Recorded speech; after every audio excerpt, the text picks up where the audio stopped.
Today we're talking Clarke whistles, the original and the Sweetone. Now the Sweetone was the first whistle that I can really remember playing that I actually appreciated. The quality, the intonation, the reliability, that sort of thing. Let's see if that's still the case 25 years later.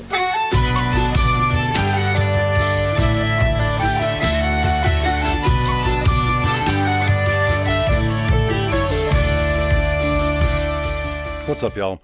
Perhaps more than any other, the original Clarke is the original tin whistle. For a long time it was this or a Generation, and that's pretty much all you could get. And they're different. This one's conical. It's got a wood plug in it as opposed to the Generation that I covered in that previous video you can check out if you want to. It's a very different design, and it's spawned thousands of versions of this whistle and thousands of copies. Really, people have made conical bored whistles now because of this company for as long as people have been playing the instrument. The Sweetone, on the other hand, is what I would call an upgrade, or at least a revision of this model, using the same concept, conical bore, but with a plastic mouthpiece. So we're going to break down both of these, and you let me know what you think. What do you like better? How do you think this sounds compared to some of the other whistles that we've checked out? The original Clarke tin whistle has been made in England since 1843, which is a pretty long time to be continuously churning out instruments. I mean, that's kind of impressive. They've been made the same way, as far as I know, ever since. Wooden plug, rolled tin, conical bore, and they've been doing that fairly successfully for a long time. And at its core, it's very basic. There's not a lot to it. Since it is a single piece, it's not tunable, which to me is a bit of a deal breaker right off the bat. But that doesn't necessarily mean it's a deal breaker for everybody. And if you're just playing by yourself, playing with folks who are willing to tune to you, then that's probably not going to be a problem. I'm going to check tuning on this whistle right out of the package, just see how it sounds. But for right now, I'm just going to blast away with something. We'll just pick a tune here. I'll pick a good reel.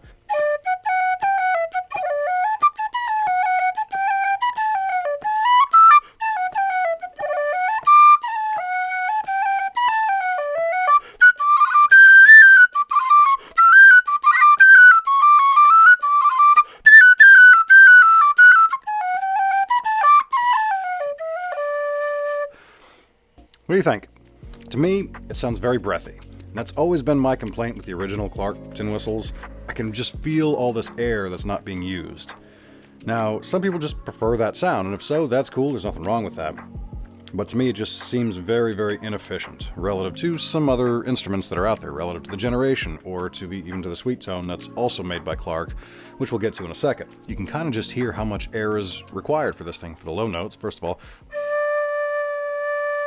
versus the high notes.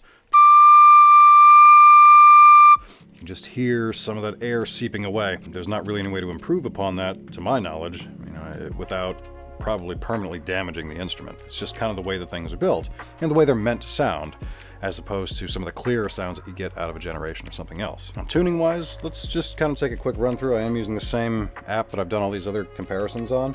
Just kind of see what we're going to get right out of the box here.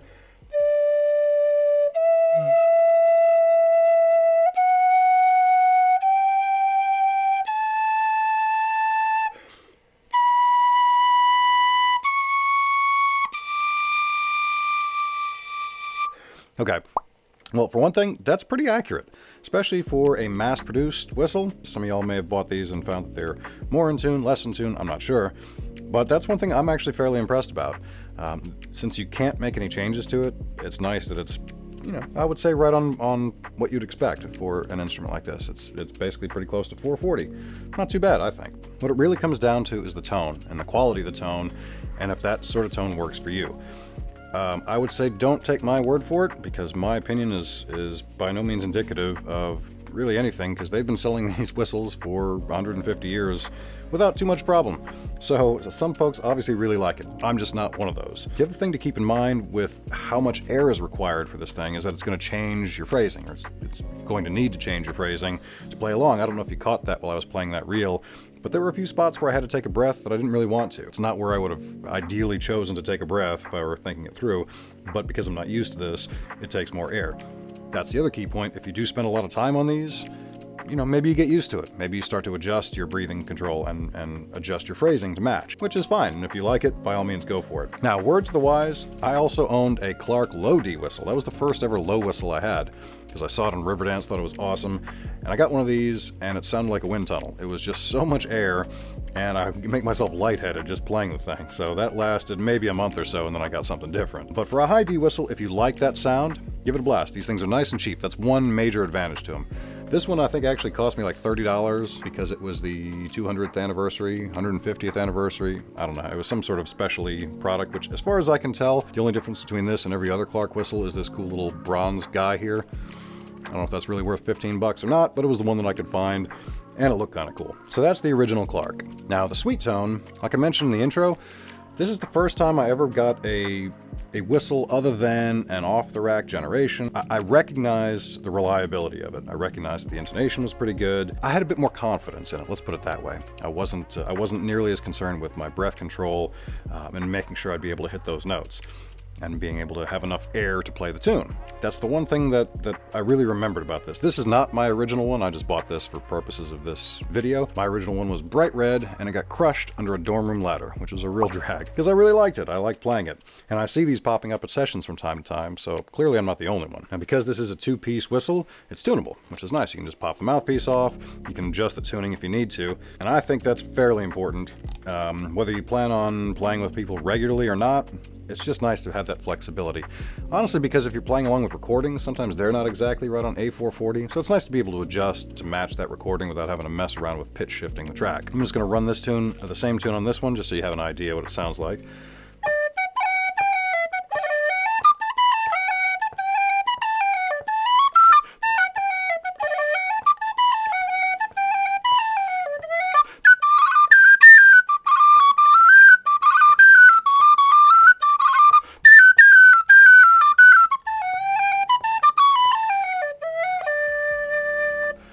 So I don't know if you could hear it.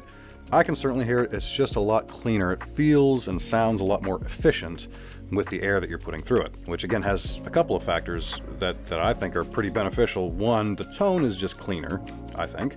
And two, almost more importantly, your phrasing is going to be a lot more natural and a lot more similar to any other type of whistle, the Generation or the Humphreys that I play regularly. Now that I'm playing it again, I'll tell you one thing I don't like, and it's the same thing with the original. Because it's kind of like a rolled piece of metal, there's this seam that runs along the back, and it's kind of sharp. It's not terribly pleasant to have your thumb sitting on that, certainly not for any length of time. I don't know if you can see that, but it's making a little mark on my thumb. And not that I'm squeezing this thing particularly hard. You can feel it. It's not great. It's not the end of the world, but it's something you'll notice, and one of those things that, like anything else, I guess, playing these instruments, is you just kind of have to get used to it. We'll do the same thing and check tuning on it, just to see where we're at. Let's see.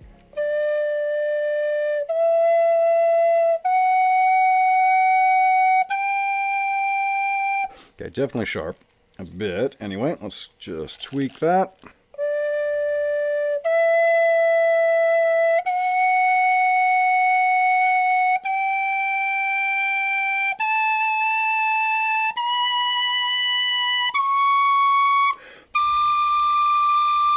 I have no idea why this thing keeps reporting a F sharp as a C sharp. We're dealing with a free app, so it's, I wouldn't say perfect. And I would say that the intonation isn't exactly perfect either, but it's pretty close. Basically in tune, and it would certainly work in a session environment. Now speaking of, the volume on this is significantly louder, I think. Try that again with the original. I'll take it back. They're a lot closer than I would have thought. If I had thought this through ahead of time, I would have found some sort of decibel-o-meter to actually get a decent result on that. But I have a feeling it's more just a matter of the fact that it's so much cleaner and more efficient that to my ear it still does sound louder when it may or may not be. But I think that also would help if you were in a session. Having that clearer tone is just going to cut through a little bit better. So what do you think of these? You guys like them? You like the sound of them? Do you have a preference? Those of you who play them before? I picked these to review because in that video I did a while back asking what everybody was playing, these are among the most popular that came out of that little unofficial, unscientific survey we did in the comments section. So a lot of you must really like it. Let me know in the comments what it is you like about them.